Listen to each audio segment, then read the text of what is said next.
এই সুমনা, এই চৌধুরী ভাই কি অবস্থা? এই কোনে গেছিলি? আরে গেছিলাম ভাই, মানে তো আজকেও জ্ঞানদাম বাইরে গেছিল, কঠিন আকারের জ্ঞানদাম, পুরা 3rd ডিগ্রির উপরে। 3rd ডিগ্রি মানে কি বুঝলাম না তো। আরে 3rd ডিগ্রি বোঝেন না, মনে করেন যে জ্ঞানদাম বাইরে গেছে, হ্যাঁ বের করি কেবল পোস্ট মারবো, মেরেই দিতাম সেদিন মতো এরকম মেরেই দিতাম আচ্ছা। সেদিনকার কথা বাদ দেন, আচ্ছা। মেরেই দিতাম পোস্ট, কিন্তু শালা 3rd ডিগ্রির উপরে, পুরা 3rd ডিগ্রির উপরে ছিলাম, এই মারতে মারতে চলে আইছি। 3rd ডিগ্রিটা কি আমি বুঝলাম না তো। 3rd ডিগ্রি বোঝেন না?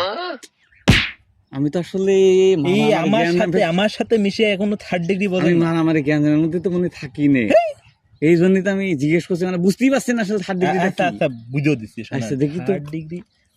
3rd ডিগ্রি হলো হাগা চাপিছিল, কঠিন হাগা চাপিছিল, না মেরেছে।